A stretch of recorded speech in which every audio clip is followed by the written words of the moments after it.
Coming up on this episode of the Striving Satisfied Lifestyle. This episode is for you if you're a new parent or you're going to be a new parent soon, and it's not about the 37 things that you do or don't need for your newborn. It's not going to be about how to get your newborn to sleep through the night. This is my practical advice and tips for new parents on how to handle the lifestyle transition that you go through when you go from being just a couple who's married into being parents together. These are my best tips and my best advice. It may be part one of 37 different episodes, or it may be part one of 10 different episodes. I'm not sure yet, but I wanted to get this out here to start helping new parents. I wanted to make this episode for you today because I feel like when I was becoming a new parent, every single person was giving me advice. We'd go to the grocery store and they'd see my wife was pregnant and they'd have some sort of advice for us. But all of it was around things that, in my opinion, don't really matter in the end. Like what the best crib is, what the best baby monitor is, whether you should do baby-led weaning or feed them purees like they've been doing for 60 plus years. It's like all the advice was just, now that I've gone through it, basically nonsense. And no one gave me advice that would actually help me get through the lifestyle transition. So I wanted to make this episode because of that. I feel like there's a huge gap in what new parents need from other people and the advice that they need and what they actually get. Because if you see any blog, any YouTube channel for new parents, it is 99% affiliate links. That's my wife and I got this, I'm not going to mention the name, but we got this baby monitor that was on every single website as the best baby monitor, blah, blah, blah, blah, blah. We got it. The only way to set it up was to enter your GPS location, and we just weren't comfortable with that. We're like, that's like, why do I need to log in my GPS location in order to use a camera? So my point is that there is so much nonsense out there that is just irrelevant, and everything is affiliate links trying to sell you something. This is not that video. I wanted to make something that can actually help you. So let me get into the 3 tips that I have for you in this episode. Tip number 1, this one is pretty straightforward, but I have to say it. Everything in parenting is a season, and that goes for the good and the bad. So you've probably heard this term, like, look at life in seasons, right?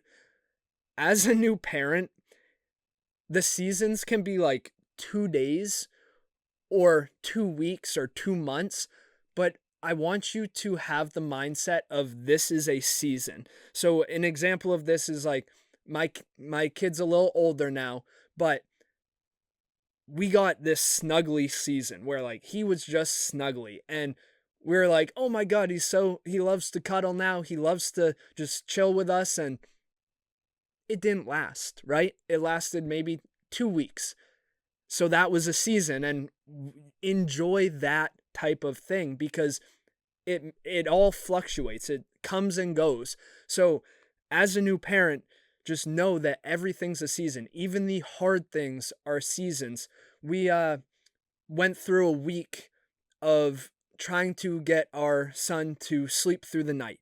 And basically, I won't go into all the details, but I would get up in the middle of the night, 3 a.m., 4 a.m. when he would wake up, and I'd put him in the car and drive around with him to get him to fall back asleep so that he got used to sleeping until 6 or 7 in the morning. That was a season of at most a week. I think it was like 4 days. But now our son sleeps through the night every single night. He says, we put him in his crib, he says bye to us and wants us to just leave his room so that he can sleep. Everything as a new parent is a season. You may not shower for a week, but that's a season where you don't shower for a week. Or You may have a week where you get to shower every single day. Just know that that also is a season. And when you have this mindset that it's like, it's not going to last forever, this will not be this way for a long period of time. It may be a month, but it's still not going to be forever. It allows you to do two things.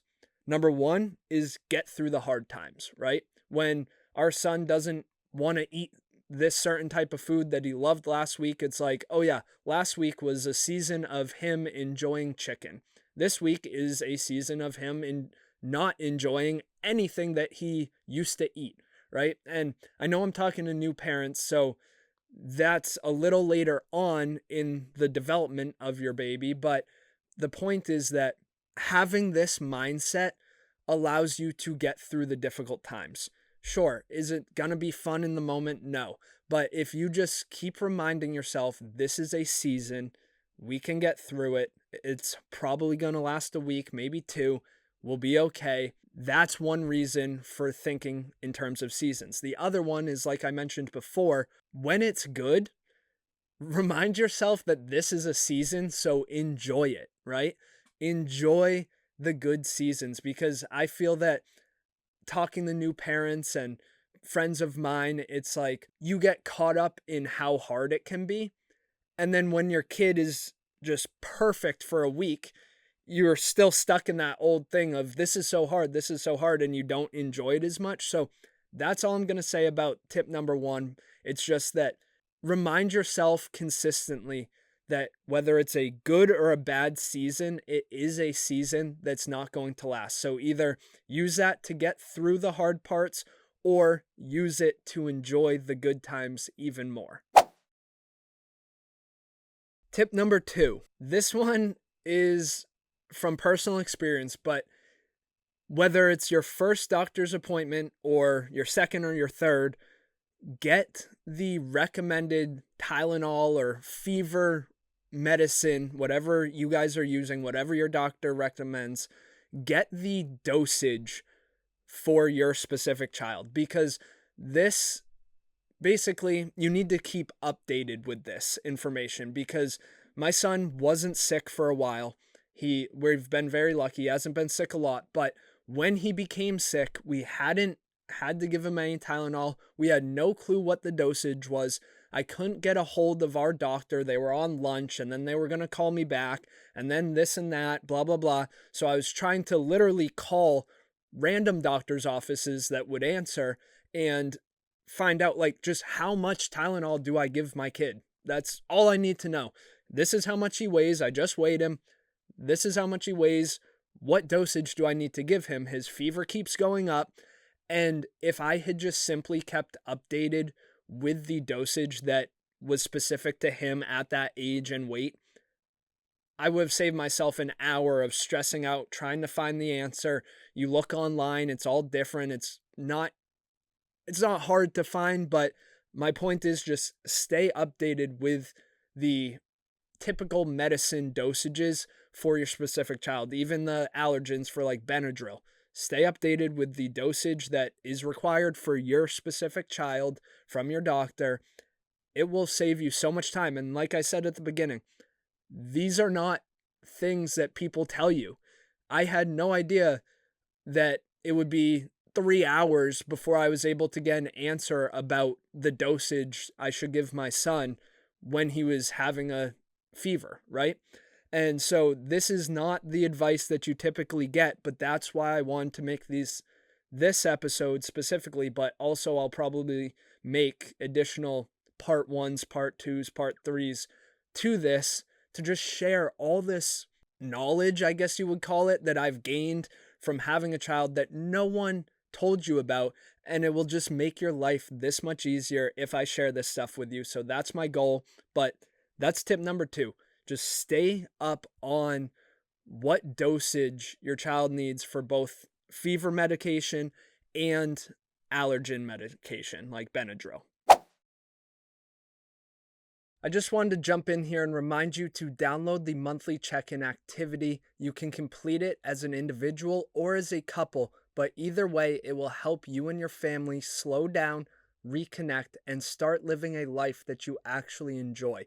It covers the things that you want to get done, the experiences you'd like to have, the important things that you'd like to celebrate, and it helps you create better relationships with extended family and friends. So if that is something that you want in your life, go to strivingsatisfied.com/monthly check-in to download it now.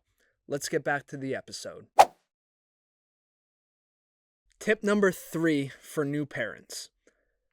This one you may get pushback on from your family, from your friends, but I'm telling you it's worth the pushback. So be strict in your schedule at first, and then ease up as your child gets older.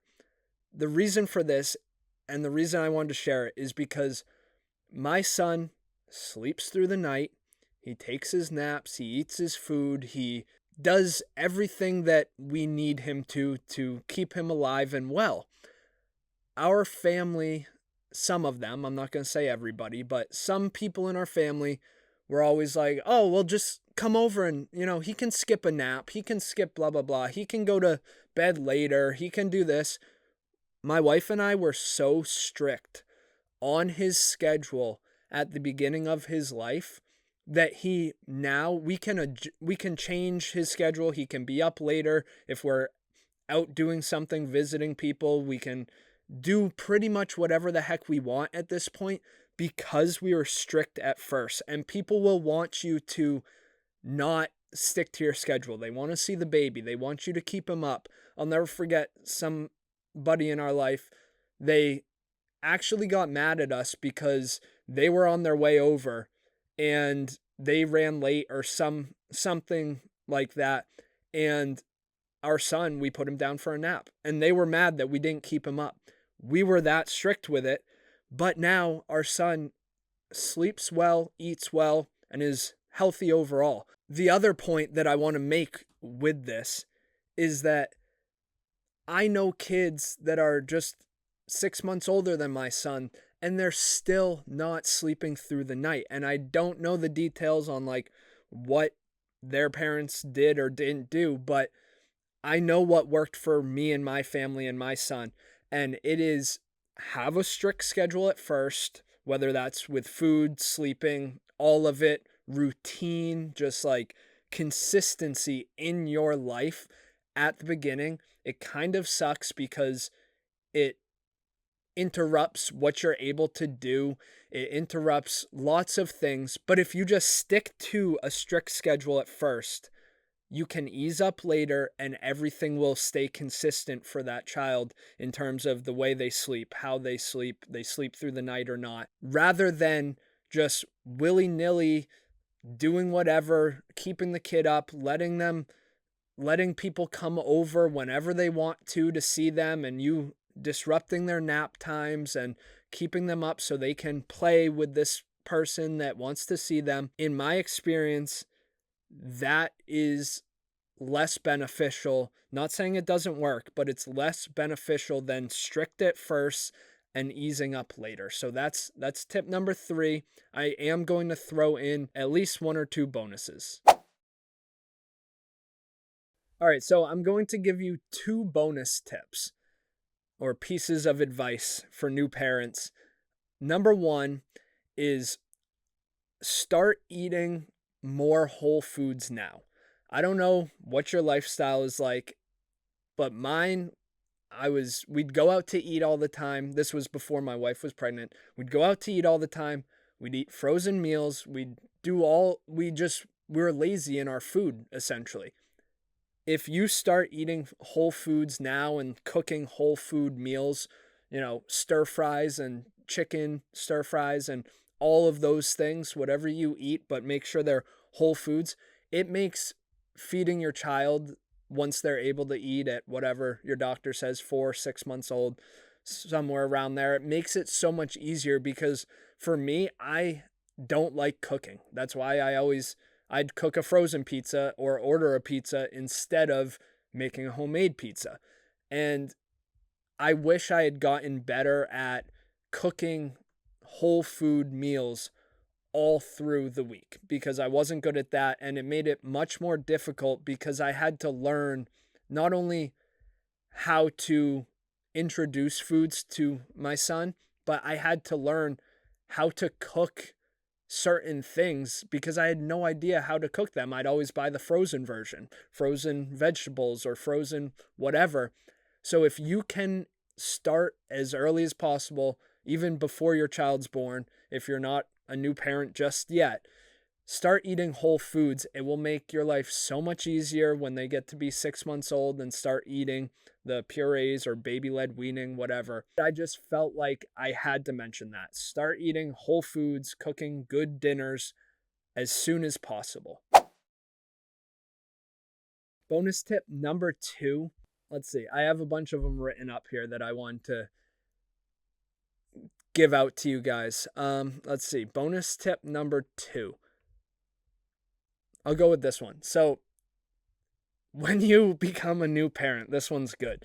When you become a new parent, you're going to take, say, 50 pictures a day of your kid, right? This little infant that sleeps most of the day, you're going to take 50 pictures of them a day. Your spouse is going to take 50 to 100. And then every 30 days, you have hundreds of pictures of this newborn. So bonus tip number 2 is take 2 hours, maybe 1 hour, whatever works for you and your family, every single month from the moment that child is born. Take 1 to 2 hours every month to organize the photos. And it can be as simple as getting a Dropbox account and uploading all the photos and being like, this is all the photos from March. You don't have to organize them any more than that. But my wife and I put this off for like 6, 7, 8 months maybe. I'm not even kidding. We had like 10,000 pictures that were just like completely unorganized. We had no idea. The way it shows you the upload date and then the creation date, but the modified date, and you're like, when was this picture actually taken? So that's I'm thinking back on my life trying to figure out these pictures, and this is a good one. Just organize your pictures 1 time a month from the moment that baby is born, and it will make your life so much easier. And this is exactly what I was saying throughout this whole episode at the beginning, is like, these are tips to help you with the lifestyle change, the lifestyle shift that you're going through. This isn't about tactics on how to get your kid to sleep. These are like practical things that will make your life a lot easier. So just to recap really quick before this episode is done. Tip number 1, look at everything in seasons. If it's a bad week or a bad month or a bad day, look at it as like, this is a season of not so easy stuff. Also look at it when it's the good stuff as a season, because if that baby is extra snuggly or that little boy or girl is extra snuggly, enjoy that, because it may just be a season of like 3 days where they really want to cuddle. So that's tip number 1. Tip number 2 was stay updated on the Tylenol or fever medication and allergen medication dosages for your baby's weight and age and whatever from your doctor, of course. But stay updated on those so that if you ever need to use those medications, you have the dosage just on your fridge or something. That was tip number 2. Tip number 3 was be strict at the start and then ease up. So whatever that means to you, but be strict to me means with the sleep schedule, the food schedule, the routines, like be strict at first. And in my experience, if you do that, it will make things a lot easier on the back end, because the kid's like, okay, I'm used to consistency. I thought that it would mess them up because they'd be used to consistency, but it was almost like my kid had things so consistent all the time that when things were a little wacky, he was like, oh, this is cool. Like, yeah, this is all right. And then the next day, it was back to consistent. and it's made our life extremely easy. But that was tip number 3. And then the bonus tip number 1 was start eating whole foods and cooking whole foods as much as possible before the baby's born or right when the baby's born. Like, get into that habit so that once the baby is transitioning from milk to whole foods, you have it down on, like, this is how we make these 10 meals that are healthy. They don't have a lot of sodium, they don't have a lot of sugar, blah, blah, blah. But like, you have it down. And then bonus tip number 2, which was tip number 5, is organize your pictures one time a month from the moment that baby is born so that you are not stressed out trying to organize 5,000 photos so that you can build a photo book for yourself or for the child's grandparents. That's what we're going through right now. It's almost Christmas time, and we still have thousands of pictures to sift through and organize so that we can create baby books. So those are the 5 tips, 3 basic ones, 2 bonus ones. I really hope that this helped you. If you are a new parent or you're going to be a new parent soon, look out for parts 2, 3, 4, part 37, whatever I end up doing. But this was part 1, and I hope it really helped you and your family. Before I go, I just want to remind you to go download my monthly check-in activity that helps you and your family slow down, reconnect, and start living a life that you truly enjoy. It's completely free. It takes less than 30 minutes to complete. Just go to strivingsatisfied.com/monthly check-in to get it now.